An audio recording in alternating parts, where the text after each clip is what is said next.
أعوذ بالله من الشيطان الرجيم بسم الله الرحمن الرحيم قال رسول الله صلى الله عليه وسلم حبب إلي من الدنيا ثلاث الطير والنساء وقرة عيني بالسلام صدق رسول الله صلى الله عليه وسلم.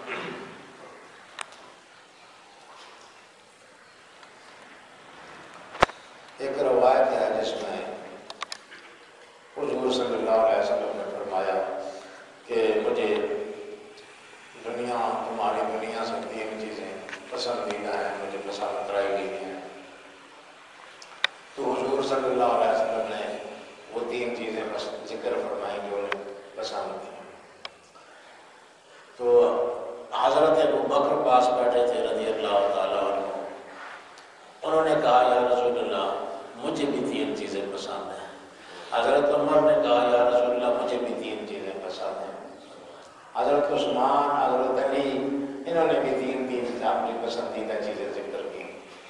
جبریل امین نازل ہوئے، کہا یا رسول اللہ مجھے بھی تین چیزیں بہت پسند ہیں، اور پھر کہا کہ اللہ پاک فرماتا ہے کہ مجھے بھی تین چیزیں بہت پسند ہیں. اس طرح سب نے اپنی پسندیدہ چیزیں بیان فرمائی. تو اس سلسلے میں میرا جو خطابات ہیں وہ اسی حدیث کے حوالے سے ہے. پچھلے اتوار کو ہم نے حضور صلی اللہ علیہ وسلم کی تین پسندیدہ چیزوں میں سے پہلی چیز بیان کی. حضور صلی اللہ علیہ وسلم نے فرمایا کہ مجھے تمہاری اس دنیا سے تین چیزیں پسندیدہ بنائی گئی ہیں میرے لیے. ایک عطیب، ایک خوشبو ہے. دوسری فرمایا النساء، عورتیں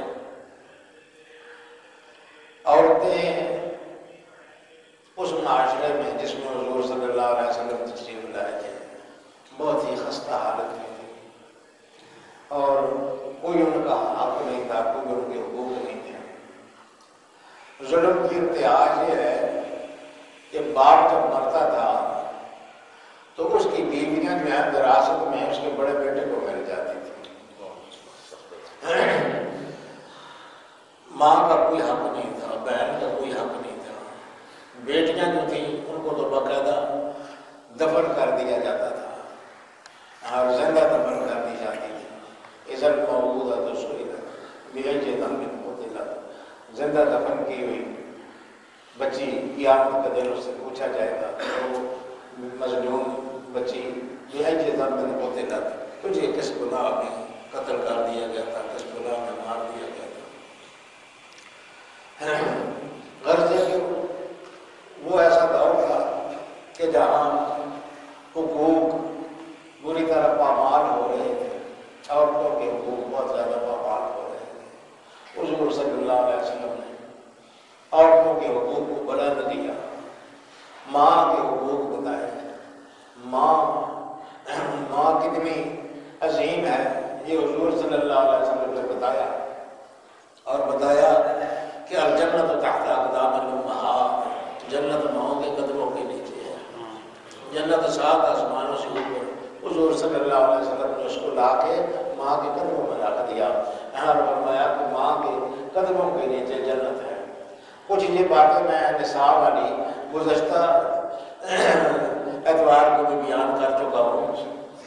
12 ماں کی عظمت بیان کی اور بیٹیوں کی عظمت بیان کی.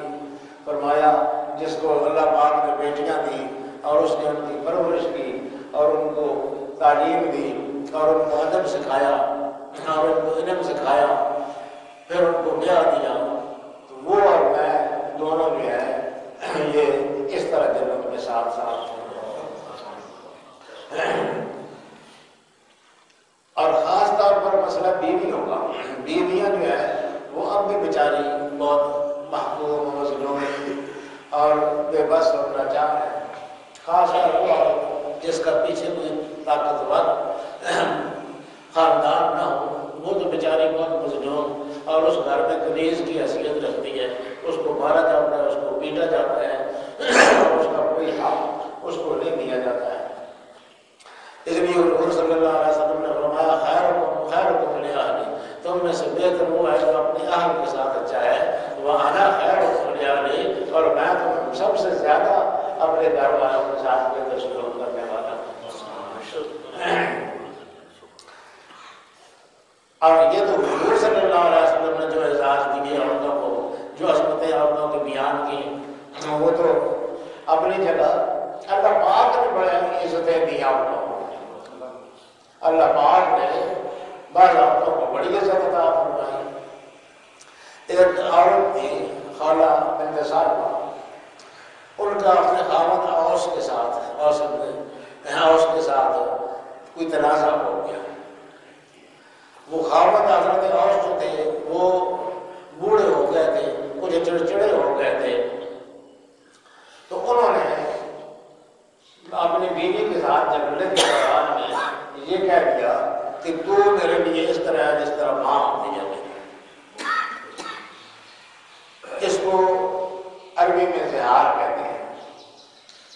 وہ عورت فریاد کرتی ہوئی حضور صلی اللہ علیہ وسلم کی خدمت کے حاضر ہوئی، خولہ رضی اللہ تعالیٰ عنہ۔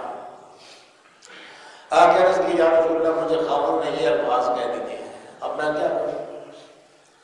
حضور صلی اللہ علیہ وسلم نے فرمایا اس بارے میں کوئی حکم ابھی نازل نہیں ہوا ہے۔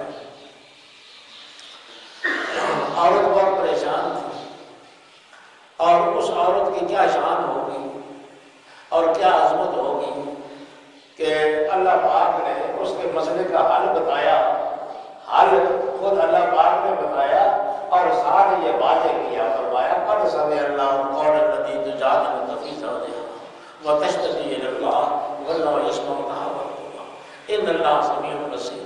قد سمع اللہ، اللہ نے سن لی بات اس عورت کی جو خاوند کے بارے میں جھگڑا کرتی ہوئی یا محبوب تیرے پاس آئی، وتشتکی الی اللہ، اور اللہ کی بارگاہ میں شکایت کر رہی تھی کہ یہ میرے ساتھ کیا ہو گیا اور میرا کیا حل ہوگا۔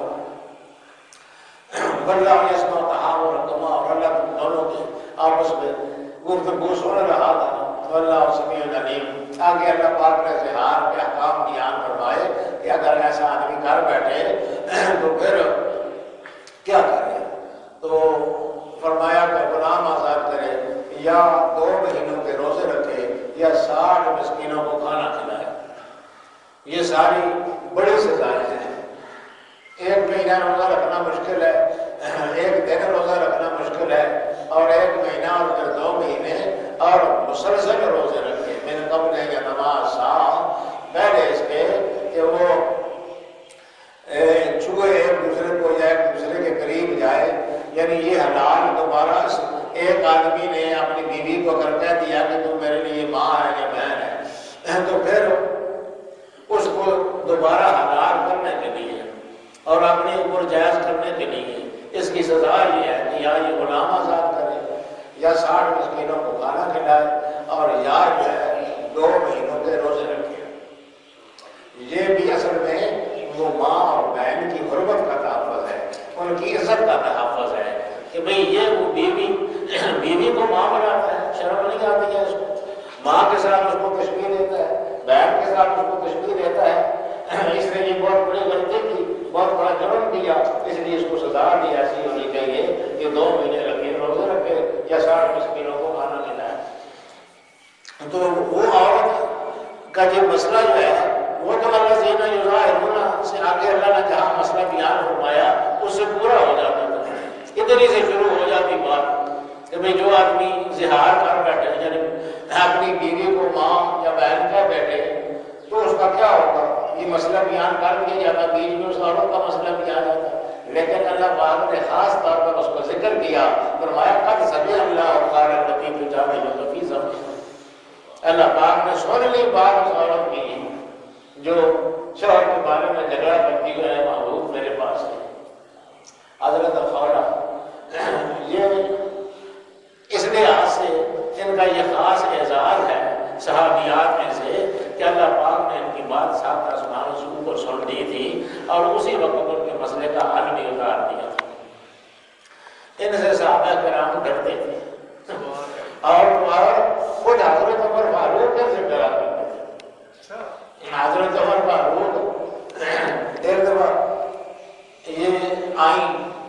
آپ نے کہا کہ عمر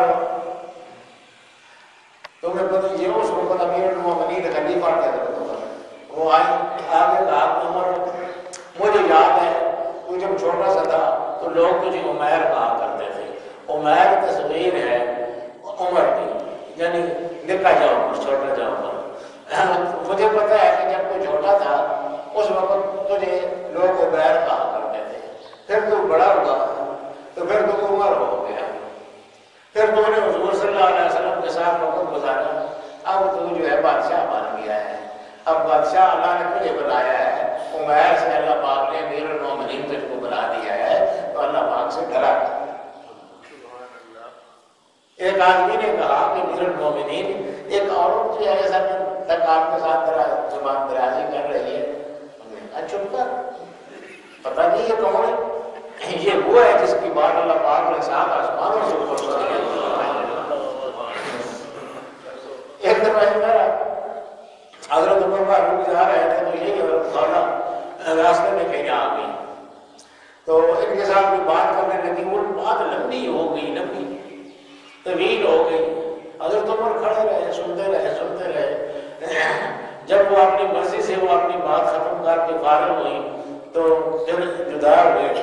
ایک آدمی نے کہا کہ بڑا وقت آج ہوا زدہ صاحب نے اور آپ بھی کھڑے ہوئے سنتے رہے.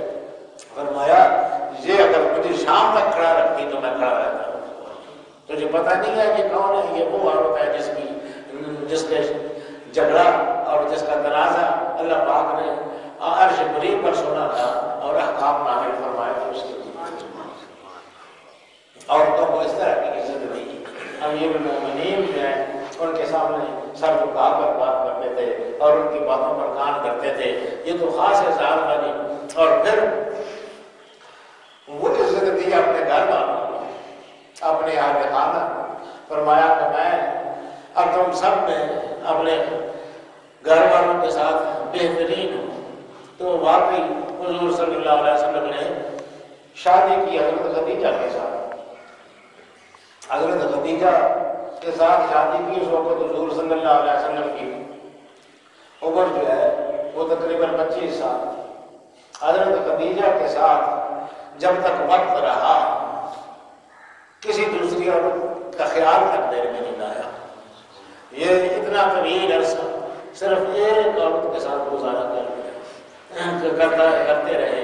اور حالانکہ عربوں میں بہت زیادہ بیویاں کرنے کا رواج پہلے بھی تھا, اب بھی ہے, لیکن حضور صلی اللہ علیہ وسلم نے وہ ایک عورت جو کہ کوئی بہت زیادہ کماری نہیں تھی اور اس میں خصوصیات اس طرح کی نہیں تھی, لیکن اس کی کچھ باتیں ایسی تھیں جو حضور صلی اللہ علیہ وسلم کے دل کو بھا گئی اور ایسی بھائی کہ پھر کوئی عورت حضور صلی اللہ علیہ وسلم کے دل میں وہ اثر نہ ڈال سکی کبھی. حضرت مائی عائشہ صدیقہ رضی اللہ تعالیٰ عنہ فرماتی ہیں ایک دفعہ حضور صلی اللہ علیہ وسلم ذکر کر رہے تھے خدیجہ اور اس کے فضائل بیان کر رہے تھے. مجھے یہ محسوس ہو رہا تھا کہ عورتیں جو خاص طور پر سوکنے ہوں ان میں یہ ہوتا ہے کہ شوہر کی توجہ میری طرف زیادہ ہو, کسی اور طرف نہ ہو. اس لیے حضور صلی اللہ علیہ وسلم نے جب ان کی بہت تعریف کی تو میں نے کیا دیا کہ یا رسول اللہ وہ ایک بوڑھی عورت تھی, گئی گزر گئی دنیا سے, اب آپ کو اللہ پاک نے اس سے زیادہ بہتر عورتیں عطا فرما دی ہیں. حضور صلی اللہ علیہ وسلم کا رنگ غصے سے سرخ ہو گیا. فرمایا کہ نہیں, خدیجہ جیسے کوئی عورت نہیں ہو سکتا. خدیجہ نے اس وقت میرا ساتھ دیا جب ساری دنیا میری مخالفت کر رہی تھی. خدیجہ نے اس وقت میری ہمدردی اور مواصلات کی جب ساری دنیا مجھے گالیاں دیتی تھی, تان تشریح کرتی تھی, طنز کے تیر برساتی تھی. اس وقت خدیجہ نے میرا ساتھ دیا. تو واقعی حضور صلی اللہ علیہ وسلم کے ساتھ انہوں نے جو وقت گزارا وہ انہوں نے بیوی کی حق ادا کر دیا. اور حضور صلی اللہ علیہ وسلم نے بھی شوہر کی جتنی شفقتیں ہوتی ہیں وہ ساری کی ساری ان کے لیے مختص کر دی تھی. کسی اور کا شوہر بننا ان کی زندگی میں گوارا نہیں کروایا. اور ان کا حضور صلی اللہ علیہ وسلم کے ساتھ یہ تعلق حضرت بی بی خدیجہ کا وہ دیا اپنے طور پر مثالی ہے. حضرت خدیجہ جب دنیا سے رخصت ہو رہی تھی اس تعلق کا صدقہ تھا حضور صلی اللہ علیہ وسلم کے ساتھ کہ حضرت بی بی خدیجہ کو زندگی میں یہ بشارت دی اللہ پاک، جبریل امین کو نازل کر کے جبریل امین نازل ہوئے، حضور صلی اللہ علیہ وسلم کی خدمت میں حاضر ہوئے اور عرض کی یا رسول اللہ خدیجہ کیا ہے؟ خدیجہ ان بیوی صاحبہ کا کمال یہ تھا کہ یہ حضور صلی اللہ علیہ وسلم کے کھانے پینے اور ساری خدمات خود اپنے ہاتھ سے انجام دیتی تھی، حالانکہ یہ بہت مالدار آدمی تھے، غریب اور غلاموں کے پرے ہاتھ باندھے کھڑے رہتے تھے، لیکن یہ ان سے کام لینے کی بجائے خود اپنے ہاتھ سے آپ کا کھانا تیار کرتی تھی۔ کھانا تیار کیا حضور صلی اللہ علیہ وسلم ٹرے میں رکھا اور حضور صلی اللہ علیہ وسلم کی خدمت میں ہاتھ پھیرے ہوئے چل پڑی آپ کی سامنے اس کو پیش کرنے کے لیے۔ جبریل امین حاضر ہوئے، عرض کی یا رسول اللہ خدیجہ آ رہی ہے، خدیجہ آ رہی ہے اور انہیں میری طرف سے سلام کہہ دیجیے اور ان کو یہ بتا دیجیے کہ اللہ پاک بھی ان کو سلام کہتا ہے۔ عرش سے جس پہ تسلیم نازل ہوئی اس سزائے سعادت پہ لاکھوں سلام، عرش سے تسلیم نازل ہوئی تھی، عرش سے سلام نازل ہوا تھا اور اللہ پاک ان کو سلام کہتا ہے جبریل امین نے خواب میں اور کہتا ہے کہ حمل جنت میں اس کا ایک عالیشان محل تیار کیا ہے، موتیوں کا محل، لیکن وہ اس طرح کا نہیں ہے کہ چھوٹے چھوٹے موتی بہت سارے جوڑ کر بنایا گیا ہو، فرمایا نہیں ایک موتی ہے بڑا سا، بہت بڑا موتی، اور اس موتی کو اندر سے قریب اوپر کر جگہ بنائی گئی ہے، رستے بنائے گئے ہیں، راہداریاں بنائی گئی ہیں، کمرے بنائے گئے ہیں، موتی ایک ہی ہے اور اس موتی کو ایک محل کی شکل دے دی گئی ہے۔ اتنا بڑا موتی اللہ پاک نے ان کے لیے پیدا کیا اور اس کو اندر سے قریب کر وہ ایک پیس ہے، اس میں جوڑ کوئی نہیں ہے، اس ایک پیس موتی میں محل تیار ہوا ہے ان کے لیے اور وہ ایسا آرام دہ ہے کہ نہ وہاں پر شور ہوگا اور نہ کسی قسم کی تنگی اور پریشانی ہوگی۔ وبشروا بعباد فی الجنہ، اور ان کو خوشخبری دے دی کہ جنت میں ان کا گھر ہوگا، من قصب، وہ ایک خاص موتی سے ہوگا، لا نصب فیہا ولا صخب، نہ اس میں کوئی پریشانی ہوگی نہ شور شرابہ ہوگا۔ یہ ان الفاظ کے ساتھ جبریل امین نے بشارت دی۔ حضرت اعلیٰ حضرت بریلوی رحمۃ اللہ علیہ نے اس منظر کو بڑے خوبصورت طریقے سے بیان کیا، فرمایا منزل من قصب لا نصب لا صخب، منزل من قصب موتی کی بنے کا محل، لا نصب جس میں کوئی تنگی نہیں ہوگی، لا صخب جس میں کوئی شور نہیں ہوگا، ایسے کوشک کی زینت پہ لاکھوں سلام، ایسے محل کی زینت پہ لاکھوں سلام ہو جس میں بیوی سے بچائیں گی۔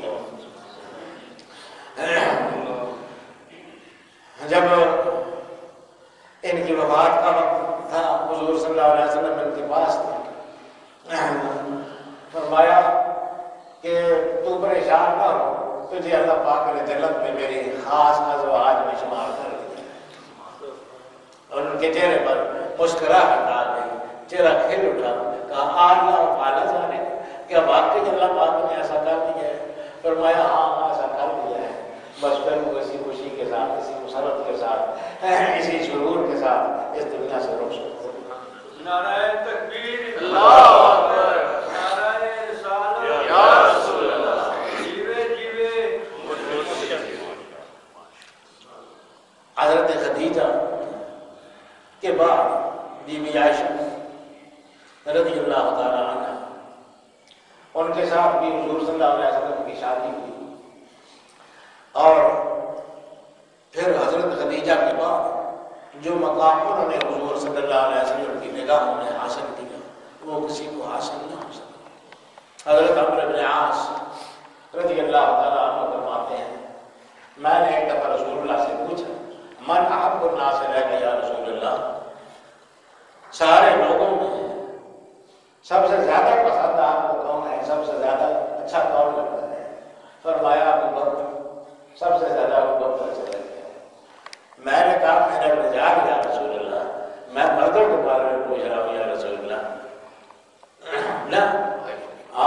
پوچھا کہ آپ کو سب سے اچھا کون لگتا ہے؟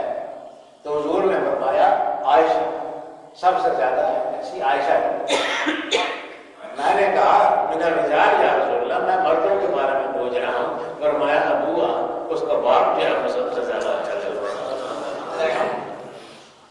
تو ان کو بھی حضور صلی اللہ علیہ وسلم کے ساتھ بہت زیادہ تعلق تھا، بہت زیادہ محبت تھی، اور بیویوں کے حقوق کا کیا پاس کرتے تھے حضور صلی اللہ علیہ وسلم، اور کیا لحاظ کرتے تھے، اور ان کو خوش کرنے کے لیے کیا کیا ان کی مرضی کی باتیں کرتے رہتے تھے۔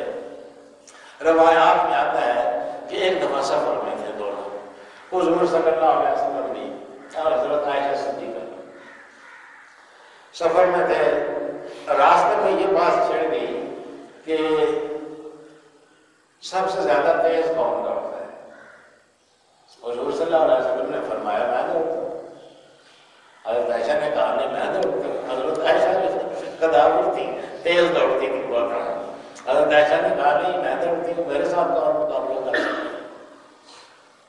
یہ زبانی کلامی گفتگو جو تھی آخر اس پر ختم ہوئی۔ حضور صلی اللہ علیہ وسلم نے فرمایا کہ یہ زبانی کرنے کی باتیں نہیں ہیں، کھلا میدان موجود ہے، رات کا وقت ہے، سارے لوگ سوئے ہوئے ہیں، تو اس وقت چلو دوڑ کر دیکھ لیتے ہیں کون تیز دوڑ۔ بیوی سے ہتھیار ہو گئے، اٹھ کے باہر نکل کے لوگوں کی اس جگہ سے باہر نکل کے سارا دوڑ پڑے، دوڑے، اور وہ بہت واقعی بیوی سے ٹھیک ثابت ہوئی، بیوی سے تیز ثابت ہوئی۔ حضور صلی اللہ علیہ وسلم پیچھے رہ گئے اور عائشہ صدیقہ جو ہے وہ آگے بڑھ گئی۔ وہ واپس آئی تو بڑے خوش، بڑی مسرور، وہ ان کی خوشی کا ٹھکانا نہیں تھا کہ میں جیت گئی ہوں اور میں رسول اللہ سے آگے نکل گئی ہوں، اور رسول اللہ کہہ رہے تھے کہ میں سب سے آگے جاتا ہوں، تو پیچھے رہ گئے۔ اس سلسلے میں کچھ عرصے تک یہ باتیں نہیں کرتی رہی ہوں گی، حضور صلی اللہ علیہ وسلم سنتے رہتے تھے۔ پھر ایک دفعہ یہ بات چڑھ گئی، تو حضور صلی اللہ علیہ وسلم نے پھر فرمایا کہ نہیں میں سب سے تیز دوڑتا ہوں۔ انہوں نے کہا کہ ہم نے دوڑ کے دیکھ گیا، نہیں پھر آپ دیکھو کہ میں سب سے تیز دوڑتا ہوں، آگے دوڑ کر دیکھ نہیں دیا۔ حضور صلی اللہ علیہ وسلم نے فرمایا کہ چلو پھر دوڑ گئے۔ آخر وہ رضامند ہو گئی اور پھر دونوں دوڑے۔ اب وہ پہلی دفعہ تو ان کو خوش کرنے کے لیے ویسے حضور صلی اللہ علیہ وسلم جو ہے اپنی پوری قوت سے نہیں دوڑے تھے۔ جب ان کے گویا اس پر ایک فخر اور غرور کافی ہو گیا اور یہ کافی عرصہ تک خوش ہو لی، تو اب حضور صلی اللہ علیہ وسلم نے مناسب سمجھا کہ ان کو اصل حقیقت بتا دی جائے۔ چنانچہ دوبارہ جو دوڑ ہوئی تو وہ حضور صلی اللہ علیہ وسلم آگے چلے گئے اور بھائی عائشہ صدیقہ پیچھے رہ گئے۔ حضور صلی اللہ علیہ وسلم واپس آئے تو یہ خاصی افسردہ سے تھی کہ میں پہلی دفعہ جیت نہیں تھی، اب نہیں دوڑ سکی ہوں، بالکل قریب بھی نہیں پہنچ سکی ہوں، پریشان تھی کافی۔ تو حضور صلی اللہ علیہ وسلم بڑے خوش تھے اور فرمایا آج ہی بدر کا یہ جو ہے نا میرا آگے نکل جانا، یہ تیری اس پچھلی آگے نکل جانے کا بدلہ ہو گیا ہے، اب دونوں ایک جیسے ہو گئے، کسی سے آگے نہیں چلا، کبھی وہ آگے ہو جاتی ہے۔ اس حد تک حضور صلی اللہ علیہ وسلم ان کا خیال رکھتے تھے۔ وہ فرماتی ہیں کہ مسجد میں کبھی کبھی نوجوان لڑکے مشق کیا کرتے تھے جہاد کی، تلواروں کے ساتھ، گتھوں کے ساتھ مشق مسجد کے ذہن میں ہوتی تھی، ہوا کرتی تھی۔ تو مسجد حجرے کے ساتھ متصل تھی۔ مجھے حضور صلی اللہ علیہ وسلم آتے تھے، حضور صلی اللہ علیہ وسلم میرے آگے کھڑے ہو جاتے تھے اور میں آپ کے کندھے کے اوپر سے دیکھتی رہتی تھی، اور وہ جو مظاہرہ ہو رہا ہوتا تھا مقابلے کا اس کو دیکھتی رہتی تھی، اور حضور صلی اللہ علیہ وسلم مجھے پوچھتے تھے کہ بس رج لیجیے، تو میں کہتی تھی نہیں یا رسول اللہ ذرا اور دیکھنا چاہتی ہوں۔ تو اصل بات یہ ہے کہ اس مظاہرے کو دیکھنے کی بجائے مجھے یہ خوشی ہوتی تھی کہ رسول اللہ میرے لیے کھڑے ہیں اور میں ان کی اوٹ سے دیکھ رہی ہوں۔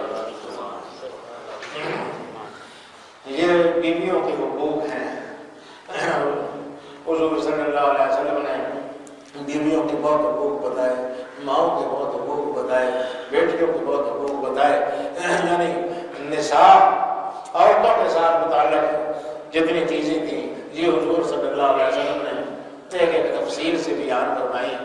یہ ذرا لمبی ہے بات، بیٹیوں کے حوالے سے کچھ اور بھی اس سلسلے میں گفتگو ہے، اس لیے اس سلسلے کی باقی گفتگو انشاءاللہ اللہ تبارک و کریں گے اگلے دن انشاءاللہ۔ دعا فرمائے اللہ پاک ہمیں اس بات میں کرنے کی توفیق عطا فرمائے اور ہمیں اہل خانہ کے حقوق ادا کرنے کی توفیق عطا فرمائے، اپنے حقوق کی ادا کرنے کی توفیق عطا فرمائے، بندوں کے حقوق ادا کرنے کی توفیق عطا فرمائے۔ وصلی اللہ علیہ سیدنا محمد وآلہ وصحبہ اجمعین۔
سب لوگوں کی کوئی نہ کوئی مشکلات ہوتی ہیں، پریشانیاں ہوتی ہیں، اللہ پاک سب کی پریشانیاں دور فرمائے، اللہ پاک سب کی مرادیں پوری فرمائے، سب کے دل میں جو خواہشیں ہیں، اچھی خواہشیں ہیں، اللہ پاک پوری فرمائے، تکمیل کو پہنچائے۔